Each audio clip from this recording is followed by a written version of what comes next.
Hi friends, welcome to my wonderful life. எனக்கு பிடிச்ச ரோஜா ஃபில்மோட songs எல்லாம் வந்து காரில் ப்ளே ஆகிட்டு இருந்தது. அதோடு சேர்த்து தாங்க வீடியோ ரெக்கார்ட் பண்ணி நல்லா அழகாக எடிட் பண்ணி போஸ்ட் பண்ணேன். பட் காப்பிரைட் ப்ராப்ளம் வந்துருச்சு. ஸோ அந்த வீடியோ டெலிட் பண்ணிட்டு அகைன் வந்து வாய்ஸ் ஓவர் கொடுத்து இந்த மாதிரி ரெக்கார்ட் பண்ணேன். இப்படி ஒரு லாங் ட்ராவல் பண்ணி எங்கே வந்திருக்கோன்னு பார்த்தீங்கன்னா, ஸ்ரீவைகுண்டம் பக்கத்தில் இருக்கிற எங்கள் அப்பாவோட குலசாமி கோயிலுக்கு தாங்க. எங்கள் வீட்டு குட்டீஸ்க்கு முடி எடுக்கிறதுக்காக. ஸோ பாப்பா பேர் வந்து அமிழ்தினி, தம்பி பேர் வந்துட்டு அஸ்வின். நாங்கள் கோயில் ரீச் ஆகிறதுக்குள்ளேயே வந்துட்டு பாதி பொங்கல் விட்டுட்டாங்க. பால் பொங்குற ஸ்டேஜ் வந்துருச்சு. ஸோ இனி அரிசி போட்டுட்டு பொங்கல் விட்டுட்டு தான் அதுக்கப்புறம் தான் முடி எடுக்கணும்னு சொன்னாங்க.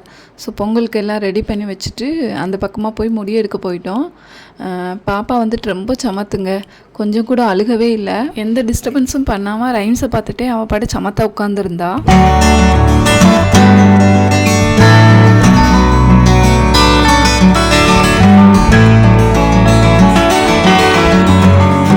நாங்கள் அந்த பக்கம் முடியை எடுத்துகிட்டு வரதுக்குள்ளே கோயில் பூசாரி வந்து பொங்கலை ஃபுல்லாக வச்சு கம்ப்ளீட் பண்ணிட்டாங்க. முடியெல்லாம் எடுத்துகிட்டு பாப்பாவை ரெஃப்ரெஷ் பண்ணி கூட்டிகிட்டு வரவுமே, அம்மா உன்னை ஃபோட்டோ எடுக்கலாமா அப்படின்னு கேட்டோடனே அவளாவே பயங்கரமாக போஸெல்லாம் கொடுக்க ஆரம்பிச்சிட்டா.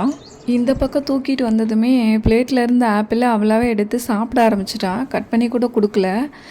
பாப்பாவுக்கு ரொம்ப பசிச்சிருந்துருக்கும் போல், நாங்கள் யாரும் கவனிக்காமல் இருந்துட்டோம். ஸோ அவள் வேலையை கரெக்டாக பண்ணிகிட்டு இருந்தா. இந்த மாதிரி குட்டீஸை வந்து நம்ம வெளியில் கூட்டிகிட்டு போகும்போது வந்துட்டு கண்டிப்பாக அவங்களுக்கு ஒரு செட்டு ட்ரெஸ்ஸும் அப்புறமேட்டு ஸ்நாக்ஸும் கண்டிப்பாக பேக்கில் இருக்கணும். அவங்களுக்கு எந்த நேரம் என்ன தேவைப்படும்னே தெரியாது. ஸோ அதனால் காது குத்துறவர் வந்து வர்றதுக்கு ஒரு 1 hour லேட் பண்ணிட்டாங்க. ஸோ அதுக்குள்ளே பட்டு பாவடையெல்லாம் கழட்ட சொல்லிவிட்டு அவளுக்கு டிஸ்டர்பன்ஸாக இருந்திருக்கும் போல். ஸோ காது குத்தும் போதும் வந்துட்டு ரைம்ஸை கொடுத்து ஆஃப் பண்ணிடலான்னு சொல்லிட்டு கொடுத்துருந்தோம். பட் அப்பையும் ரொம்ப சமத்தாக தான் உட்காந்துருந்தா. பட் காதை குத்தி முடித்த பிறகு வலிச்சிருக்கும் போல் பயங்கரமாக கத்தி அழுக ஆரம்பிச்சிட்டா. ஸோ அவ்வளோ ஒரு வழியாக சமாதானப்படுத்திட்டு நாங்கள் வச்ச பொங்கல், தேங்காய் பழம் இது எல்லாம் எடுத்துகிட்டு சாமி கும்பிட போயிட்டோம்.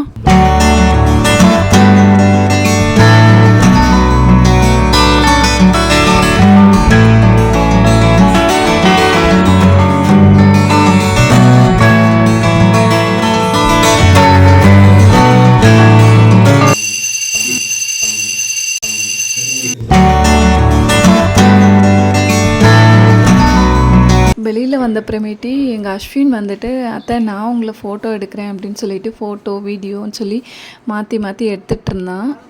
சாமியெல்லாம் கும்பிட்டு முடிச்சுட்டு அங்கே வந்திருந்த ஒரு குட்டி தம்பியோடு சேர்ந்து நாங்கள் வச்சுருந்த பொங்கலை எல்லோரும் சேர்ந்து சாப்பிட்டோம்.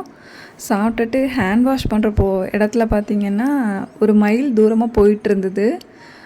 வெயில் பயங்கரமாக இருந்ததுனால பக்கத்தில் போகல. நல்லா சரியான காட்டுக்குள்ளே இருக்குது கோயில் வந்துட்டு. ஸோ பக்கத்தில் வந்துட்டு ஒரு கிராமத்தில் தான் வந்து சாப்பிட்டோம். சாதாரண சாம்பார் சாப்பாடு தான், 3 காய் வச்சுருந்தாங்க. அவ்வளோ டேஸ்ட்டாக இருந்தது சாப்பிட்றதுக்கு. ஸோ ஃபோனெல்லாம் தூக்கி உரமாக வச்சுட்டு சாப்பிட ஆரம்பிச்சிட்டேன் வேகமாக. இந்த சைடு ஏரியாவே வந்துட்டு ரொம்ப ட்ரையாக இருக்கும். பட் இந்த தடவை வந்து நல்லா மழை பெஞ்சிருக்கனால அந்த ஏரியாவே வந்துட்டு பார்க்குறதுக்கு க்ரீனிஷாகவும் கொஞ்சம் நல்லா சில்லுன்னு இருந்துச்சு. இந்த ஏரியா ஃபுல்லுமே வந்துட்டு வாழை தான் ரொம்ப அதிகமாக விவசாயம் பண்ணுவாங்க. இதையெல்லாம் முடிச்சுட்டு அங்கேருந்து தூத்துக்குடி பக்கம்ன்றதுனால நான் வந்து அவங்க ஃபேமிலியோட அம்மா வீட்டுக்கு வந்துட்டேன். நெக்ஸ்ட்டு வீடியோ வந்து அம்மா வீட்டிலேருந்து கொஞ்சம் இன்ட்ரெஸ்டிங் வீடியோஸ்லாம் ரெக்கார்ட் பண்ணி வச்சுருக்கேன். 1 by 1 போஸ்ட் பண்ணுற ஃப்ரெண்ட்ஸ். வீடியோஸ்லாம் பிடிச்சிருந்தா சேனல் வந்து தொடர்ந்து பாருங்கள் ஃப்ரெண்ட்ஸ். மை வண்டர்ஃபுல் லைஃப் அப்படிங்கிற என் சேனலை மறக்காமல் சப்ஸ்கிரைப் பண்ணிக்கோங்க ஃப்ரெண்ட்ஸ். உங்கள் ஃப்ரெண்ட்ஸ் அண்ட் ஃபேமிலிக்கும் ஷேர் பண்ணுங்கள் ஃப்ரெண்ட்ஸ். நன்றி. வாழ்க வளமுடன்.